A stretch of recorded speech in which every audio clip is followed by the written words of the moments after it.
Hello everyone and welcome to Singularity One-on-One.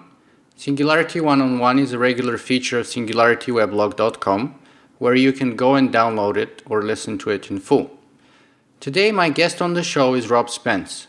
Rob Spence is a director and producer in Toronto, Canada, whose work has appeared on Discovery, Vision, Space TV and the CBC, for which he has made the controversial documentary Let's All Hate Toronto. Currently, Rob is in development on a documentary about how video and humanity intersect, and especially with regards to surveillance. That is where his Eyeborg project comes into it, and I would jump straight into the questions so that we can get Rob to share a little bit with us about his project and how he got into the whole idea of placing a video camera inside of his prosthetic eye. So welcome, Rob. Welcome to our show today. Happy to be here. Excellent.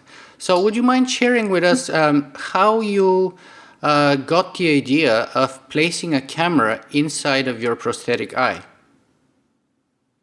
Yeah, it's actually, it's very, very common for people who have lost their eye to consider putting a video camera in there. It's not a unique idea. It's pretty much anybody from grandmothers to little kids who lose their eye.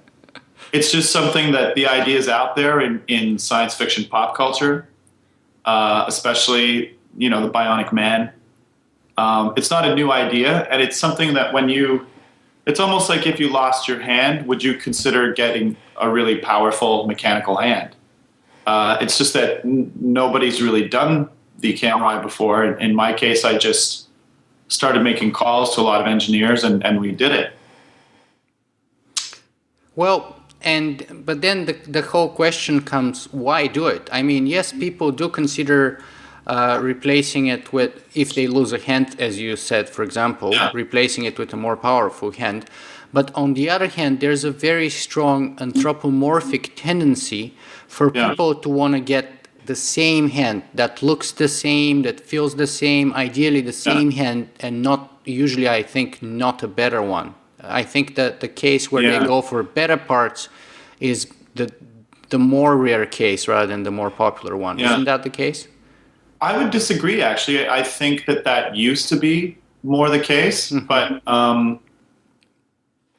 these days it's okay increasingly to be different. Whether it's just being a nerd is cooler now than it used to be. Just that concept alone, or being gay, or being some kind of cyborg. These are all things that used to be kind of, you should try as harder to be normal. But I think if you talk to most people now who've lost a hand, sure, maybe they want a hand for a dinner party where they're going to be not noticed, but I would suggest most of them want also a really cool, strong robot hand that doesn't look anything at all like that. In fact, there's an expression from a lot of the guys coming back from Afghanistan and Iraq who are missing limbs that they came up with is "pimp my gimp."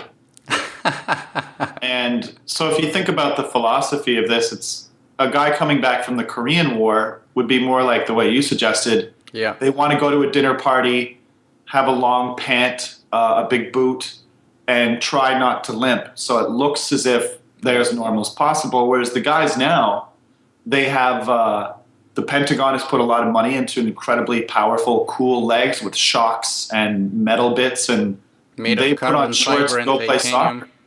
And they're like, check out my weird, cool leg. Look how powerful it is. Yeah, and some of those limbs are latest products of technology. They're made of advanced materials such as carbon fiber, titanium. They have artificial intelligence of the way they function. And people are actually taking pride in that and showing it off rather than... And I guess in my case, too, the other factor is I'm a filmmaker. I make documentary films, so it's kind of a natural thing for me to want to push film language a bit farther. Film language and the kind of... I mean, I make point-of-view documentaries. What could be more appropriate than having a camera eye? Okay, so let's take it to your own specific case. So, is it correct to say that the motivation for you placing a camera in your prosthetic eye is to document or to make documentary films, as you said? And how is that, accepted or embraced by the people on the other end of the camera? Right. Well, yes, I would say. I mean, I made the eye to make documentary films, but this is a part of my body. There's more to it than my job. It's me. So I've read a lot of comic books. I've seen every single Star Trek. I mean, even if I wasn't going to ever make any films, it's just kind of cool. So instead of being a guy missing an eye, which is kind of depressing, now I'm a guy who I also have a laser pointer eye. That we're just about done. I mean, this is me living out my comic book teenage fantasy. And even if I never made a film, like, I don't care. It's cool to have a robot eye of various descriptions. But the reactions have been generally of two kinds. One is, that's really cool, and that's really creepy. Which one is the more popular one, in your view? I'd say it's both. It's generally both. I mean, with tech guys, that watch Star Trek, they initially say, for example, "Whoa, that is so cool," but then they think about it. It's almost like in two parts. Then they go, "Yeah, but that's kind of creepy." And I think it's also because the part of the body that I've changed into technology. It's supposed to be the window to the soul. Absolutely. Not the window to YouTube or Ustream or into my documentary. So it feels like a bit of a betrayal of eye contact, which is the way that you connect with human beings. Even with Skype, there's some kind of approximation of eye contact that makes it a more human medium. So it feels like a bit of a betrayal for that reason. But I mean, when I go around doing talks, I've done a lot of talks around the world at different weird conferences, and pretty much everybody has a small discrete video camera now. So the opportunity for you, what the fear is this. People aren't scared of surveillance cameras like from 1984. They're concerned that, do we really need this many cameras and stuff? But what really frightens people is their friend recording them having a few drinks, saying stuff that they don't want on the internet, like some kind of racist joke or something stupid about somebody else, or telling an embarrassing story that they think is private, and then that going to YouTube. That's what people are really frightened of. So you've mentioned that most people do carry around small cameras nowadays everywhere they go with them. For example, in their cell phones, exactly, like the iPhone and so on. So how is your camera going to be different than those, or is it? And how is your film and your movie going to be different than a movie shot from an iPhone, for example? It won't really.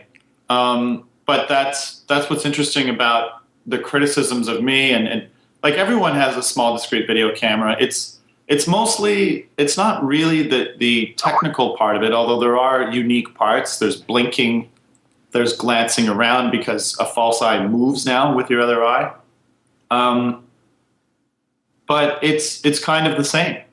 It's just that mine taps into all these ideas about, singularity, about the future, about pop culture, Star Trek.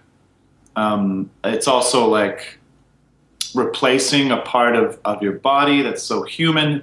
It's mostly the idea of it rather than the execution that's interesting. However, when I do film things, it's a very unique film language, starting with,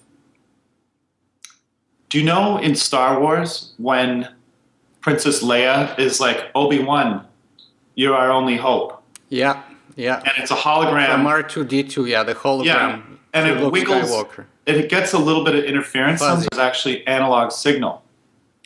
So I get, and that aesthetic has become synonymous with the future or movies about the future. So whether it be Terminator or some crappy B film about the future when there's all surveillance droning around, that look is very Terminator, Star Wars, whatever. And that's the kind of video signal that I get.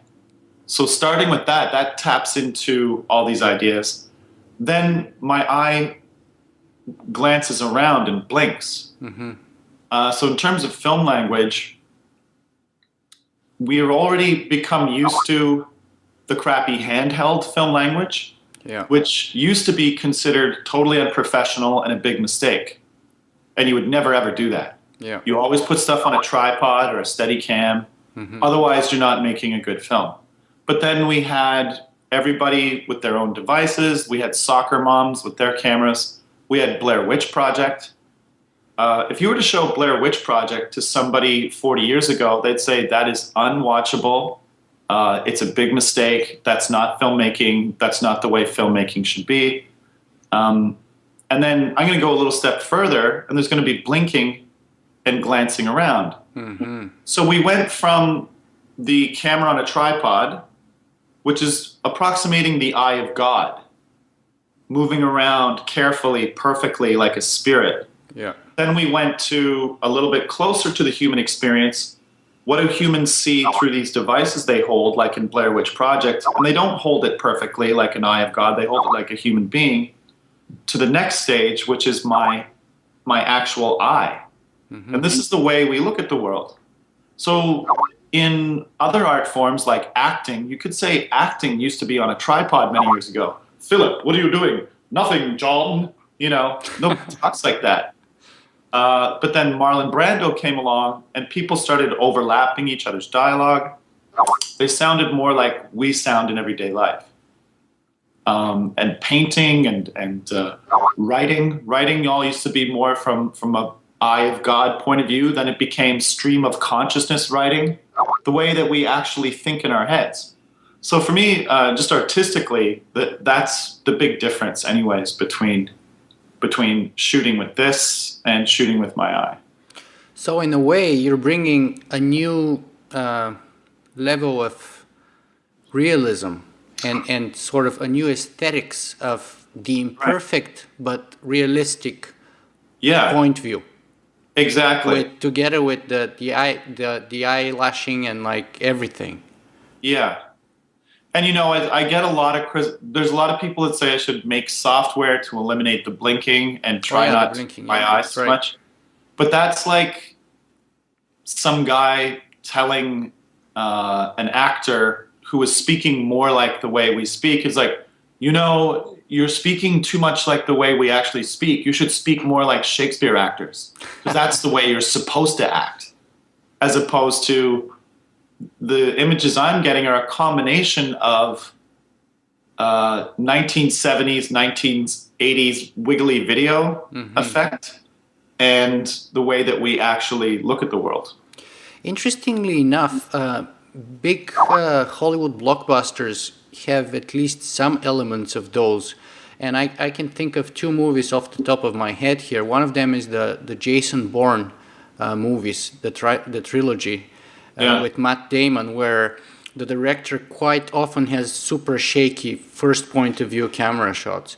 And the other one, which sort of reminds me of the Philip K. Dick 1960s and 70s, is of course the Matrix trilogy with their archaic monitors and sort of like fuzzy pictures combined with, you know, super advanced artificial intelligence technologies at the same time.